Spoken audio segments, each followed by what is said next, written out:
Bonjour à tous, on se retrouve pour une recette de gel douche puisque Aromazone a sorti 3 tensioactifs sans huile de palme. Donc les voici, il y en a deux, la mousse de sucre et la basse consistance qui existait déjà donc chez Aromazone, mais ils les ont modifiés pour qu'il n'y ait plus d'huile de palme dedans. Et ils ont sorti un tensioactif qui s'appelle le sodium cocoyl glutamate, qui est aussi un tensioactif très doux. Les trois sont vraiment très doux, vraiment sans sulfate et sans aucun souci. Et la basse consistance, qui est donc comme son nom l'indique, voilà, plus consistante que les autres. Et justement, on va s'en servir pour épaissir un peu les mélanges. Comme je suis fait Aromazone, j'ai pu les tester gratuitement.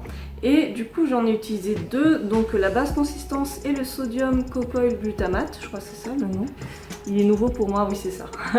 Il est nouveau, donc bon, j'ai un peu du mal avec son petit nom. Du coup, j'ai fait un gel douche, mais je l'ai fait deux fois. La première fois, j'ai suivi les conseils qu'il y avait sur la page Aromazone. Encore une fois, si vous ne le savez pas, mais allez vraiment voir les fiches produits Aromazone. Elles sont détaillées à souhait, c'est une pure merveille.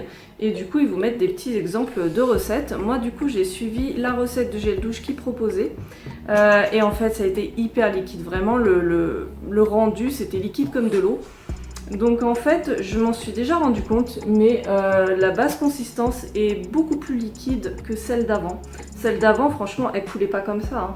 Fallait vraiment la faire fondre, sinon ça sortait pas du flacon.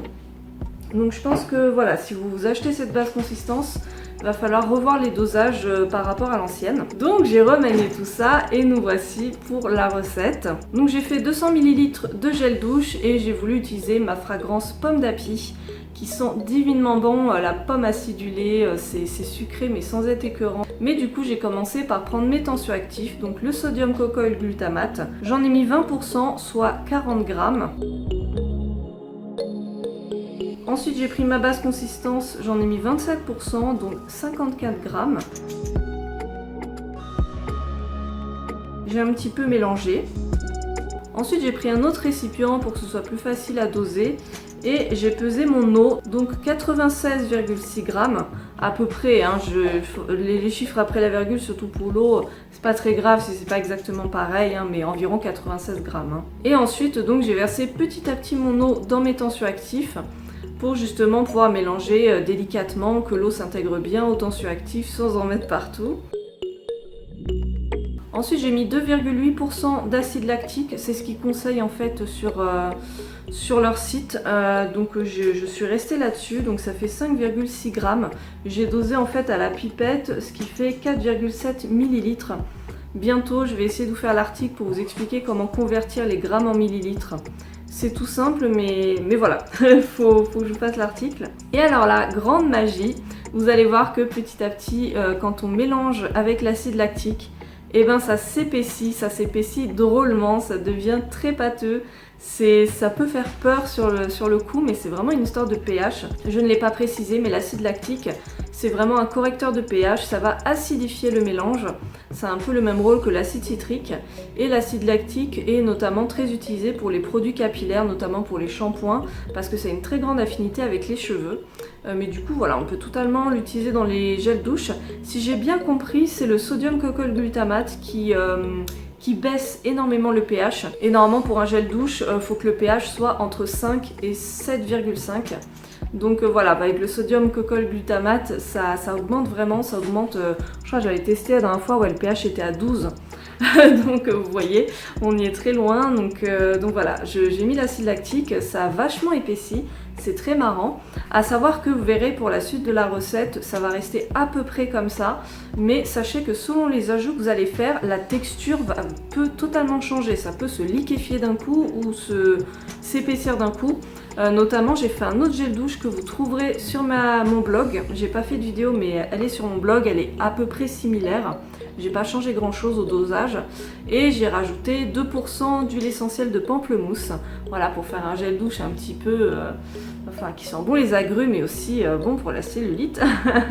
Il y a une autre recette encore avec du pamplemousse de gel douche sur mon blog, si ça vous intéresse. Et bref, et du coup, quand Donc ça me faisait la même texture épaisse avec l'acide lactique, et dès que j'ai rajouté mon huile essentielle, ça s'est liquéfié. Donc vous voyez, c'est très marrant. Ensuite j'ai rajouté mon Cosgar qui est bien sûr le conservateur indispensable, hein, toujours. Moi je le dose à 0,6%, c'est ce que conseille Aromazone. Je sais qu'il y en a qui le dosent jusqu'à 1%. Je sais pas, ça dépend peut-être des recettes, mais moi en tout cas je suis toujours restée comme ça, donc ça fait 1,2 g, ce qui équivaut à 38 gouttes. Pour finir, j'ai mis ma fragrance pomme d'api, donc 48 gouttes. Je suis à 1,3% et je trouve que c'est un très bon dosage. Ça sent bien la pomme d'api, mais c'est pas non plus écœurant, mais ça embaume bien, si vous voulez. Moi j'aime quand ça sent bon, enfin pour un gel douche en tout cas, on a quand même envie que ça embaume un petit peu dans la salle de bain, mais ça reste convenable, donc très bon dosage pour cette fragrance. Je n'ai pas résisté, j'ai quand même voulu rajouter un petit peu de colorant, c'est de l'oxyde vert.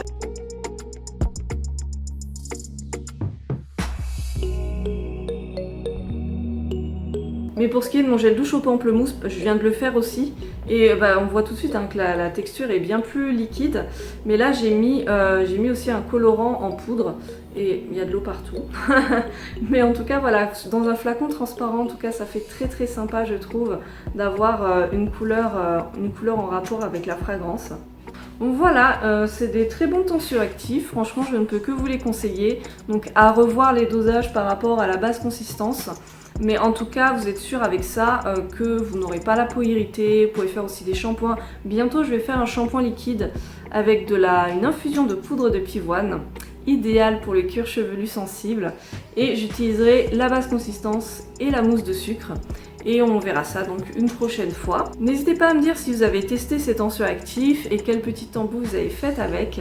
Je vous retrouverai plus tard pour d'autres recettes parce que il m'en reste, hein, donc autant s'amuser. N'hésitez pas à me suivre sur Instagram parce que je fais pas mal de tambouilles là-bas, même des réels, vous savez les petites vidéos, donc c'est des recettes que je ne fais que sur Instagram souvent. Donc si vous êtes en manque de recettes, n'hésitez pas à y faire un tour. Voilà, et bien sur ce, je vous laisse, je vous fais plein de gros bisous, j'espère que tout se passe bien en ce confinement, que c'est pas trop dur pour vous. Moi je continue ma vie comme d'habitude, de toute manière j'étais en télétravail, donc voilà. Voilà, gros bisous!